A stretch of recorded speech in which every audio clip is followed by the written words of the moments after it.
직장이나 사업은 먼저 이렇게 딱 둘러봤을 때 회사에서 실무도 하고 중간 관리자 역할도 할 나이일 거예요. 또 잘 하신 분들은 상급으로 올라갈 수도 있지만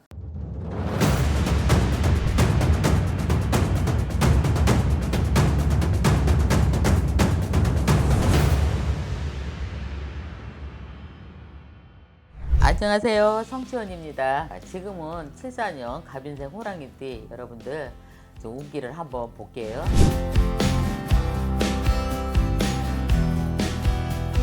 일단은 갑인생의 특징을 한번 보면 한마디로 기둥 같은 사람, 주변 사람들을 듬직하다고 하지만 막상 본인은 속으로 이거 다 내가 책임져야 하나 하고 스트레스가 쌓이기 쉬운 분들입니다.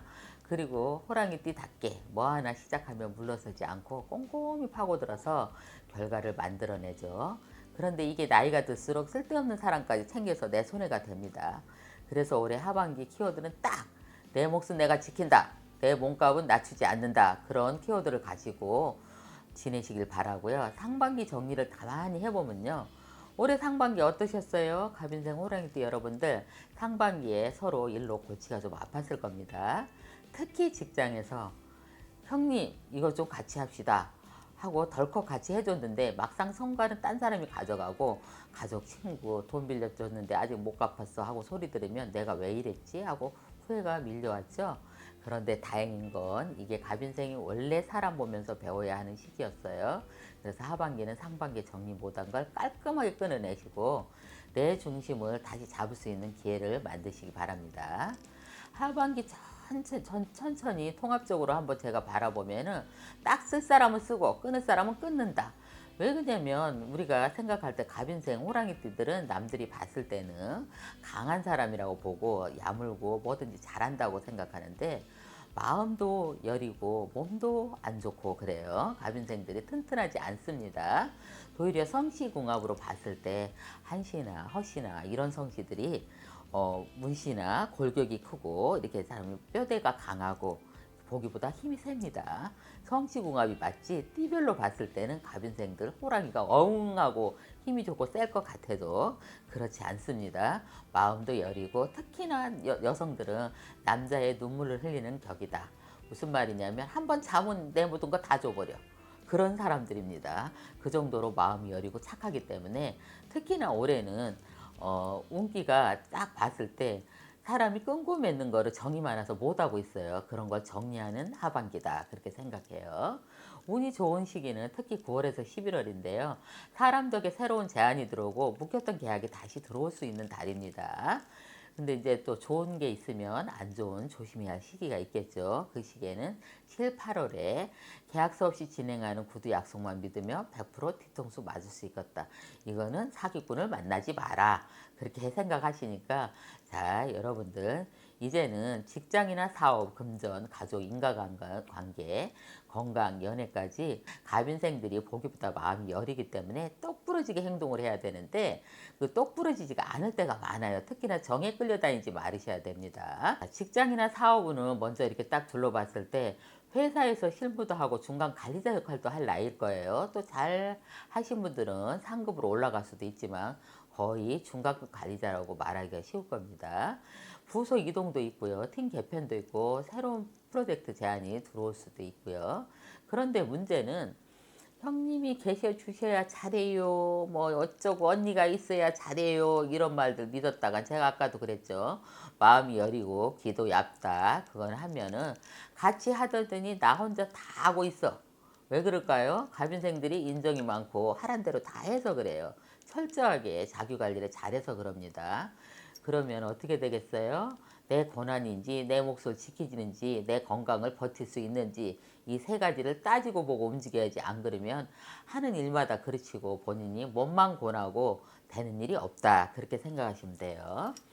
사업하시는 분은 하반기에는 오래된 파트너 정리하기가 중요하다 그래요. 무슨 말이냐면 사람이 예를 들어서 이 남자친구가 일주일에 한 번씩 꽃을 갖다 줬어요. 근데 다음부터 안 갖고 와. 왜 안 갖고 오지? 왜 안 갖고 오지? 하던 일을 안 하면 이상해집니다. 그런데 오랜 사람, 묵은 사람도 해주는 거 갑자기 안 해주면 싫다고 하는 것과 마찬가지로 일단은 아닌 인연은 끊을 때는 끊어야 된다 그래요.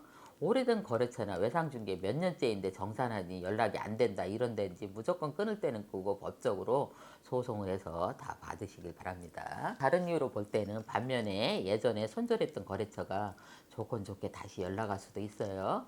그때는 좋다. 그래서 계약서를 쓰고 리스크를 관리를 잘 하시기 바랍니다.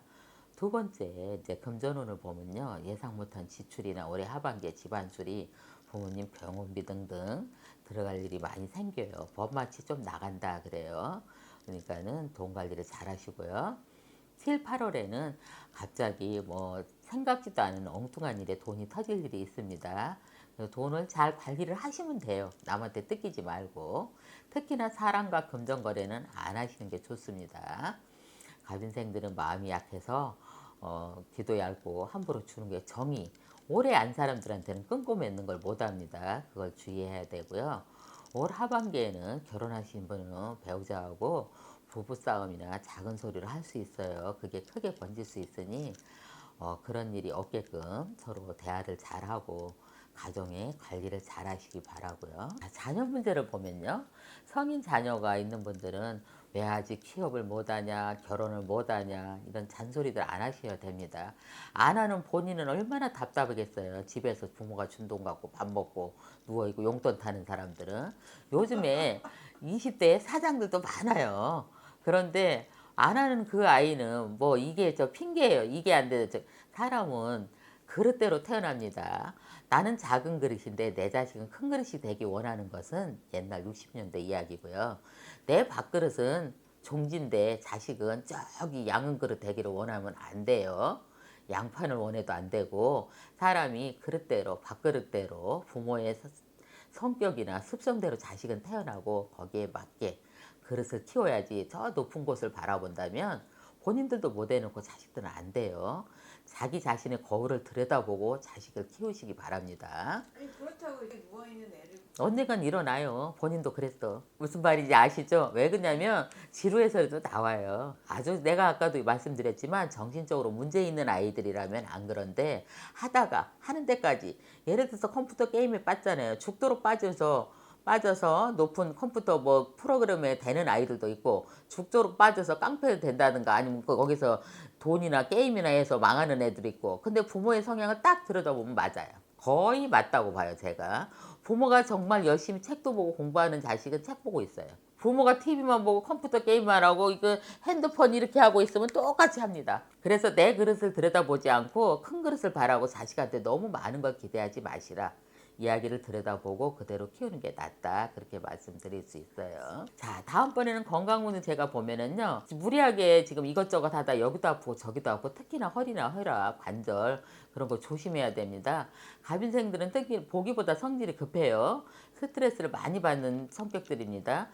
웬만하면 참습니다. 근데 한번 폭파하면 보이는 게 없죠. 그래서 갑인생들은 몸을 생각하고 가장 위험한 게 위장입니다. 위를 조심하셔야 됩니다. 우리가 안 좋은 게 솟은다고 말을 하거든요. 암 같은 거 걸릴 수도 있고 위암은 소리 없는 병이에요. 조심들 하시기 바랍니다. 선생님 요거는 제가 질문을 드릴게요. 네. 왜 20대나 30대 때 진짜 나이가 어릴 때 연애를 하는 사람을 고르는 방법이랑 이제 50이 넘어서 사람을 고를 때는 구분을 좀 둬야 되잖아요. 어떤 면을 좀 살펴봐야 되는지 50대 때 사람 고를 때. 자, 50대에 제가 이제 52세 인간을 만날 때 솔로인 경우에 사람을 만날 때 중점적으로 봐야 할 성향을 볼게요. 가장 첫 번째로는 취미가 똑같아야 돼요.